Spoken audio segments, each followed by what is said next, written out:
வணக்கம் நண்பர்களே, welcome back to Logan easy cooks channel. நமக்கு சோறு தான் உலகம், no matter where you are. ரொம்ப சிம்பிளாக ஒரு ஸ்வீட் எப்படி செய்யலாம்னு பார்க்கலாம் வாங்க. இதுக்கு நீங்கள் அடுப்பு பற்ற வைக்கணுங்கிற அவசியமே இல்லை. ரொம்ப குயிக்காக ஒரு 10 நிமிஷத்துலேயே செஞ்சு முடிச்சிட முடியும்.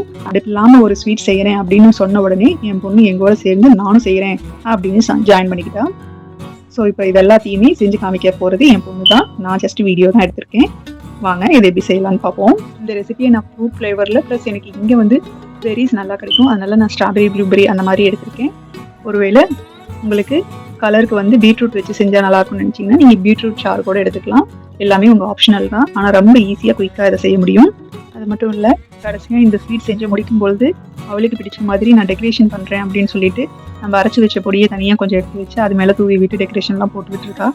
ஸோ அதுவும் கூட பார்க்க ரொம்ப நல்லா அழகாக இருந்தது. வாங்க இதை எப்படி செய்யலான்னு பார்க்கலாம். இந்த ரெசிபி செய்யறதுக்கு நான் இதில் ஒரு 1/2 கப் அளவுக்கு சர்க்கரை எடுத்துருக்கேன். எனக்கு இந்த 1/2 கப் அளவு சர்க்கரையே கொஞ்சம் ஸ்வீட்டாக அதிகமான மாதிரி இருந்தது.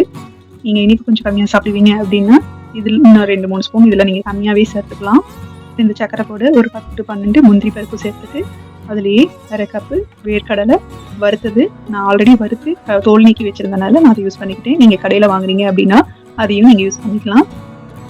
அது கூட 2 ஏலக்காய் தோலை நீக்கிட்டு விதையை மட்டும் சேர்த்துட்டு இது எல்லாத்தையும் நல்லா நைஸாக அரைச்சி எடுத்துக்கலாம். இந்த அளவுக்கு நல்லா நைஸாக அரைச்சி எடுத்துட்டு இதை வேறு ஒரு பவுலில் மாற்றி வச்சுக்கோங்க. இப்போ அதே ஜாரில் 2 கப் அளவுக்கு பொரியை எடுத்துட்டு அதையும் நல்லா பவுடர் பண்ணி வச்சுக்கோங்க. இப்போ இது எல்லாத்தையும் இதுக்கு முன்னாடி அரைச்சி வச்சு கடலைப்பருப்பு பொடி, இந்த பொரி பவுடர், இதை எல்லாத்தையும் நல்லா மிக்ஸ் பண்ணி விட்டுட்டு இதை நீங்கள் 2 ஃப்ளேவர் மட்டும் பண்ணுறீங்க அப்படின்னா நீங்கள் 2ஆக பிரிச்சுக்கலாம். நான் இப்போ ஃப்ரூட் ஃப்ளேவர் 3 சேர்த்துக்கலான் இருந்தேன், அதனால நான் 4 விதமாக பிரித்து வச்சுக்கிட்டேன். ஃபர்ஸ்ட்டு ஃப்ளேவருக்காக நான் தேங்காய் பால் எடுத்திருக்கேன். நான் அடுப்பே இல்லாமல் செய்கிறேன் அப்படின்னு சொன்னதுனால நான் தேங்காய் பால் எடுத்திருக்கேன். ஒருவேளை உங்களுக்கு தேங்காய் பிடிக்கல அப்படின்னா நீங்கள் காய்ச்சி ஆற வச்ச பால் கூட சேர்த்து மிக்ஸ் பண்ணிக்கலாம். இப்போ இதை பாலை வந்து கொஞ்சம் கொஞ்சமாக ஒரு பங்கு மாவை இன்னொரு தட்டில் எடுத்துகிட்டு கொஞ்சம் கொஞ்சமாக பால் ஊற்றி நல்லா சப்பாத்தி மாவு பதத்துக்கு பிசைஞ்சிட்டே வரணும். கையில் ஒட்டாமல் உருண்டு வரும். நீங்கள் எக்ஸ்ட்ரா எண்ணெய் போடணும் அப்படிங்கிற அவசியமே இல்லை. ஏன்னா நம்ம கடலைப்பருப்பு போட்டு அரைச்சிருக்கிறதுனால அதுலேயே நல்ல எண்ணெய் விட்டு வரும். அதனால நீங்கள் எதுவும் எக்ஸ்ட்ரா சேர்த்து தேவையில்லை. நம்ம அரைச்ச மாவு கூட இந்த மாதிரி பாலை ஊற்றி சப்பாத்தி மாவு பதத்துக்கு பிசைஞ்சு எடுத்துக்கோங்க. இப்போ ஒரு ஃப்ளேவர் ரெடி ஆகிடுச்சு. இன்னொரு ஃப்ளேவருக்காக நீங்கள் பீட்ரூட் எடுத்துக்கிட்டாலும் பீட்ரூட் எடுத்து அதோட சாறு மட்டும் போட்டுக்கிட்டாலும் ஓகே. அப்படி இல்லை அப்படின்னா நான் இப்போ ஃப்ரூட் ஃப்ளேவருக்காக ஸ்ட்ராபெரி எடுத்திருக்கேன். இந்த ஸ்ட்ராபெரியை பிழிஞ்சு விட்டு அதோட சாரை சேர்த்து இதே மாதிரி சப்பாத்தி மாவு பதத்துக்கு உருட்டி எடுத்துக்கோங்க.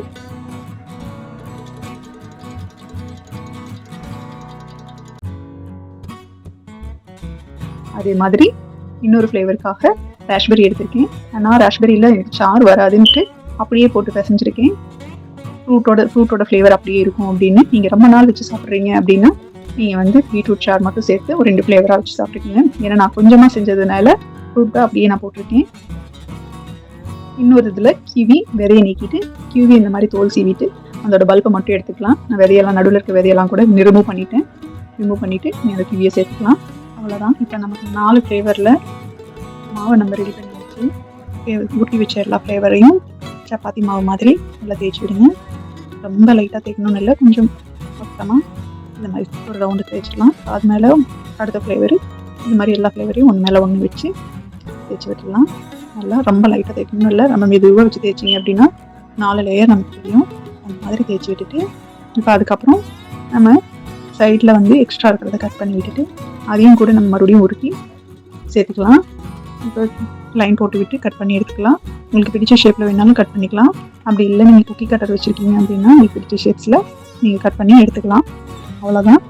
இப்போ இதுக்கு மேலே டெக்கரேஷனுக்காக வர மாவை தூவி விட்டு வர மாவு கொஞ்சம் அந்த கட் பண்ணி வச்சுருந்த ஸ்வீட் மேலே தூவி விட்டு எடுத்துருக்கா. அதுவும் கொஞ்சம் பார்க்க நல்லா வித்தியாசமாக நல்லா இருந்தது. அவ்வளோதான். உடனே சாப்பிட்டப்போ ரொம்ப இனிப்பாக தெரிஞ்சு கொஞ்சம் நேரம் ஒரு 2 மணி நேரம் 3 மணி நேரம் விட்டு அதுக்கப்புறம் சாப்பிடும்போது நம்ம பேக்கரியில் காஜு கட்லி வாங்கினோம்னா இந்த மாதிரி டேஸ்ட் இருக்கும். அந்த மாதிரி கிட்டத்தட்ட இருந்தது அதோட டேஸ்ட்டு. நமக்கு நேச்சுரலாக கடலைப்பருப்பு இதெல்லாம் போட்டிருக்கிறதுனால டேஸ்ட்டும் ரொம்ப நல்லா இருந்துச்சு. கடலைப்பருப்பு பொரி முந்திரி இதெல்லாம் சேர்த்து சிம்பிளாக சீக்கிரமாக குயிக்காக நம்ம வீட்லேயே செஞ்சிட முடியும். அந்த மாதிரி ஒரு ரெசிபி தான் இது. ரொம்ப கலர்ஃபுல்லாகவும் பார்க்க அழகாகவும் இருந்தது. நீங்களும் இந்த மாதிரி ரெசிபியை செஞ்சு பார்த்துட்டு எப்படி டேஸ்ட் வந்துச்சுன்னு கமெண்ட் பண்ணுங்கள்.